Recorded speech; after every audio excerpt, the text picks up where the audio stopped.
Life is unfair, we know that, but you can't escape that gush feeling of envy every time you see that guy who is kind of a jerk but always gets the pretty girl, the promotion at work, and he's always the face of the party, even though his face is not better looking than yours. You may think that niceness and agreeability are those beautiful traits that distinguish you from the jerk everybody adores and makes you the better person. Well, not really. Psychology professor Jordan Peterson would disagree with you, because it may be that agreeableness is actually stopping you from leading a more successful and fulfilling life.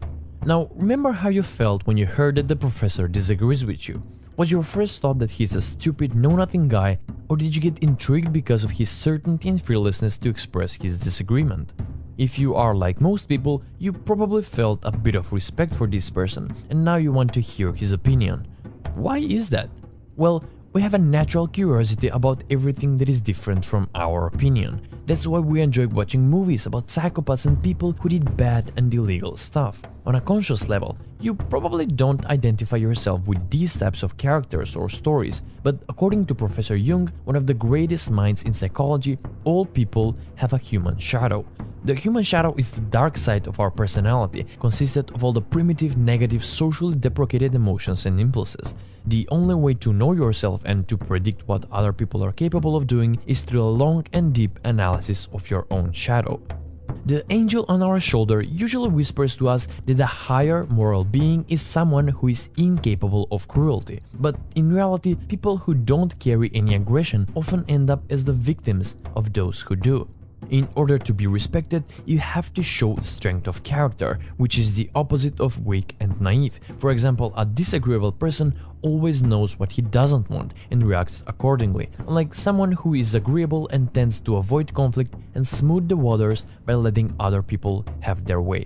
This agreeableness dates back from childhood, when your parents wanted to protect you from conflict because it was just too dangerous, so they taught you to avoid fights and to always be nice, kind and considerate of others. And this is where it gets tricky, because life is filled with potential conflicts. And now as a grown person, especially if you're physically and emotionally weak, you've probably developed a fear of conflict. Your best option is to avoid it and hope that problems will resolve all by themselves.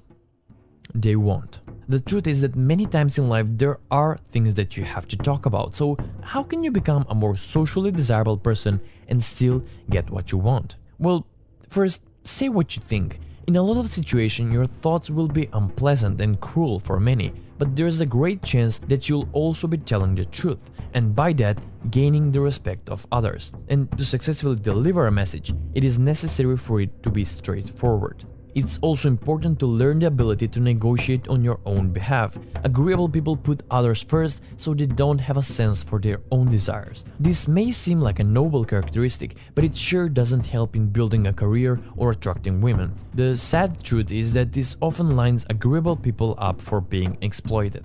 If you are truly interested in other people's desires, instead of agreeing unconditionally, you should try investigating the views of people that are opposite to yours. This will open up for you a whole new perspective of the world and will help you develop skills that you lack of. For example, if you are an introverted person, by watching how an extrovert acts, you can learn new behaviors and new ways of dealing with problems.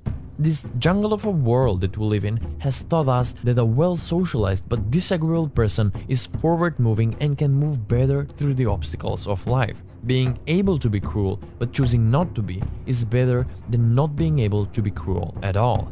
Strength is a feeling of confidence, and confidence comes from not being afraid to explore the darkest parts of your own being and the beings of others. So have fun through your jungle journey of enlightenment and terror, because that is a path that eventually we all need to take.